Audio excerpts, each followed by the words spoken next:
Welcome to Netra's lens. Israel school పాఠ్యపుస్తకాల్లో భారత సైనికుల వీరగాథపై లెసన్స్ ఉన్నాయి.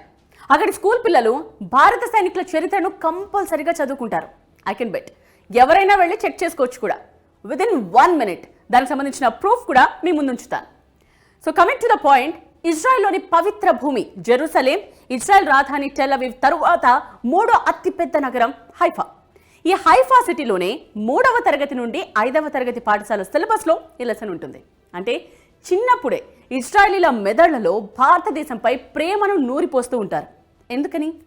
భారత సైనికుల గురించి ఎందుకు చదువుకుంటారు వాళ్ళు? ఎందుకని భారతదేశం అంటే ఇజ్రాయెల్కు అంత ఇష్టం, గౌరవం? చెప్తా. బట్ అంతకంటే ముందు ఈ ఫోటో చూడండి.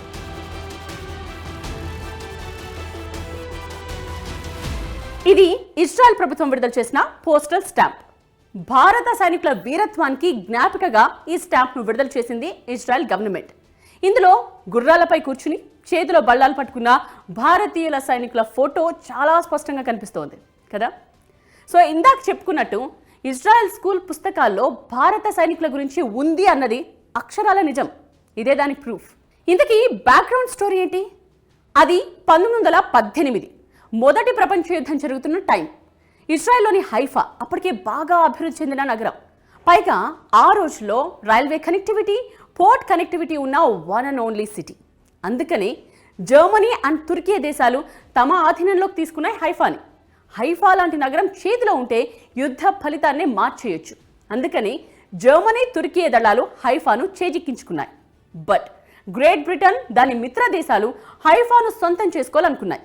కానీ అప్పటికే జర్మనీ, తుర్కీయే చాలా శక్తివంతమైన దేశాలు.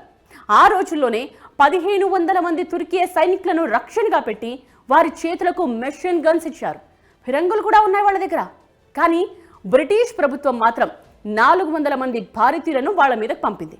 గుర్రాలు, వారి చేతికి బళ్ళాలు, అంతే. మరో ఆయుధమే లేదు భారత సైనికుల చేతుల్లో.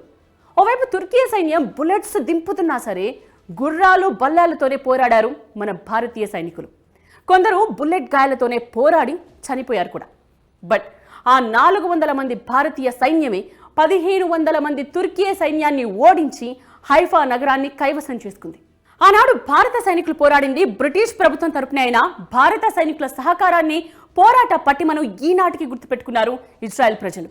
బుల్లెట్ల వర్షం కురిపించిన మిషన్ గన్లు భారతీయ ధైర్య సాహసాలను ఆపలేకపోయాయని ఇప్పటికీ గర్వంగా చెప్పుకుంటారు. అందుకే ఆ రోజు ఇజ్రాయెల్ కోసం పోరాడిన ఆ 400 మంది భారతీయ సైనికుల గురించి ప్రత్యేకంగా చెప్పుకుంటారు. శత్రువుల బుల్లెట్ దెబ్బలకు గాయమై చనిపోయిన భారతీయులను తమ నేలలోనే ఖననం చేశారు. అటు భారత సైన్యం కూడా సెప్టెంబర్ 23వ తేదీని హైఫా డేగా జరుపుకుంటుంది. 2వ ప్రపంచ యుద్ధం సమయంలో కొన్ని లక్షల మంది యూదులను ఊచకోత కోశారు.